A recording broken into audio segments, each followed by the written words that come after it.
बिस्मिल्लाहिर्रहमानिर्रहीम। अस्सलाम वालेकुम। मुझे कहते हैं तैयब हुसैन, और आपको क्या कहते हैं आप बता सकते हैं। और आप देख रहे हैं मेरा YouTube channel RJ Tayyab Hussain FM 94।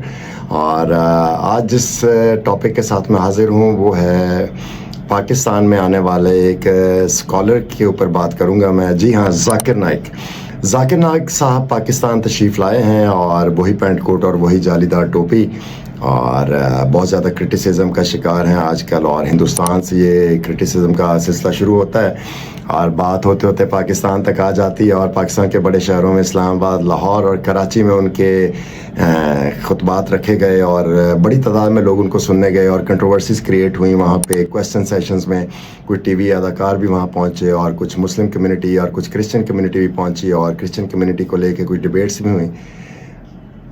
मैं क्या सोचता हूँ ज़ाकिर नाइक के बारे में, मेरे व्यूज़ क्या हैं, वो कुछ ये है कि सर आप किस मुल्क में आए हैं, आपको इस मुल्क में नहीं आना चाहिए था। यहाँ पे तो पूरा इस्लाम नाफुज़ुल अमल है।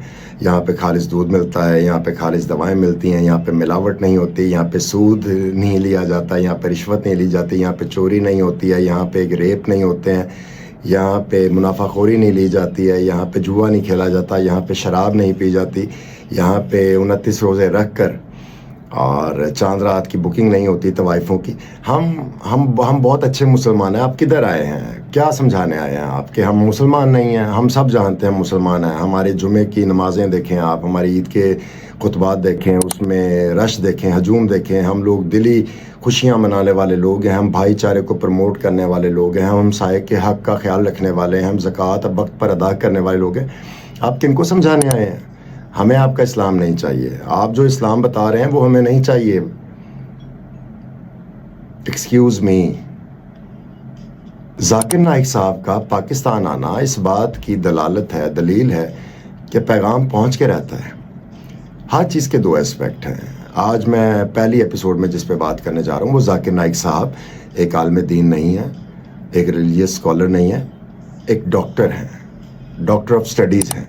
और आप हमेशा पेंट कोट में नज़र आते हैं, और यहाँ पे आते ही जो फ़िरक़ों की हवा को दोबारा से लॉन्च किया गया, और अहले तशय्युअ हज़रात ने उस पर कंडेम किया कि आप यजीद को रहमतुल्लाह अलैह कहते हैं, और अहले हदीस मकतबा फ़िक्र ने बड़ा वेलकम किया, और सुन्नी बरेलवी फ़िक़ा ने उसको कंडेम किया कि आप तो मज़ारात को गिराने की बात करते हैं।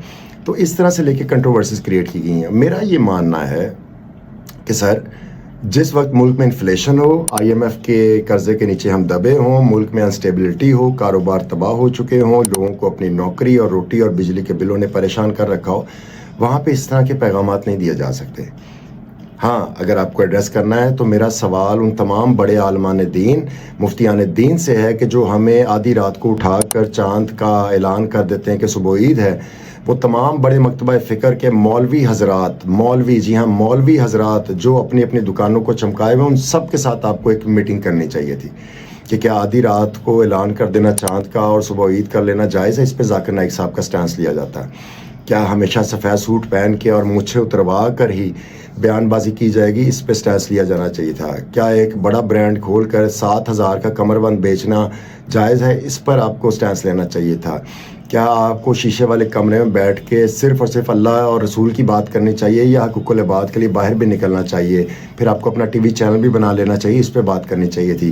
क्या सड़कों पे मातम करते रहना ठीक था, या फिर पूरा साल ही, पूरी ज़िंदगी में हज़रत इमाम हुसैन का पैगाम जो है वो घर घर पहुँचाया जाना चाहिए था? ये ज़रूरी था।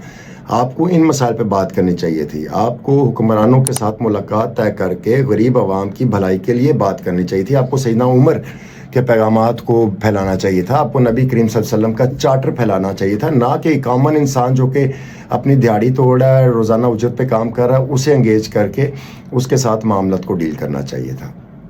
ऐसा क्यों हुआ ये आप मुझसे बेहतर जानते हैं। और मैं समझता हूँ कि ज़ाकिर नाइक साहब का पाकिस्तान आना दोनों तरह से काम कर रहा है, अच्छा भी और बुरा भी। लेकिन इसका ज़्यादा बुरा इम्पैक्ट ये गया कि हमारी कौम इस काबिल नहीं है कि उसको कुछ पढ़ी लिखी बात बताई जाए। हम लोगों ने तो कुरान पाक को तर्जुमे से नहीं पढ़ा हुआ है। हम लोग कहाँ भगवत गीता और रामायण और बाइबल और तोरा की स्टडीज़ करने वाले हैं। हम लोग तो अपना निसाब भी सही तरह से नहीं पढ़ते हैं। تو ہمیں آپ بائبل میں کس چیپٹر میں گاسپل میں کیا لکھا ہوا ہے وہ بتا رہے ہیں، ہمیں قرآن کی کس آیت میں اللہ کیا فرماتا ہے یہ مت بتائیے. ہمیں یہ بتائیے کہ انسانی زندگی پر قرآن پاک کے جو اثرات ہیں حکمرانوں کے لیے تو میں سے ہر ایک جواب دہ ہے، ہمیں کس طرح سے ثابت کرنا ہے. ہمیں یہ سیکھنے کی ضرورت تھی. ہمیں یہ سیکھنے کی ضرورت تھی کہ فرقوں کی مساجد نہیں ہوتی ہیں، فرقے سب بھی برابر ہوتے ہیں، انسان جو ہیں وہ کس طرح سے ایک دوسرے کے کام آ سکتے ہیں. ہمیں یہ بتایا جانا چاہیے تھا. لیکن افسوس آپ نے آ کر اپنی دکانداری چمکائی اور لاکھوں لوگوں میں بات کی اور سلسلہ شروع کیا. تو میں سمجھتا ہوں کہ ذاکر نائک صاحب آپ کا آنا اچھا بھی رہا برا بھی رہا، لیکن آپ کا آنا اچھا اس لیے ثابت ہونا چاہیے تھا کہ آپ حکمرانوں سے ملاقات کرتے، کامن مین کے ایشوز پہ بات نہ کرتے. آپ حکمرانوں سے مل کے حکمرانی کس طرح کی جاتی ہے ان کو یہ سکھاتے اور عوام کو سچ اور غلط بتاتے ٹورڈز دی نیشن. اور جو مذہبی مسائل ہیں ان پہ بات کرنے کے لیے ساری عمر پڑی ہے، ہر ایک کے پاس قرآن پاک ہے، ترجمہ ہے، عقل ہے، شعور ہے، وہ پڑھ سکتا تھا. لیکن افسوس ایسا نہیں ہوا.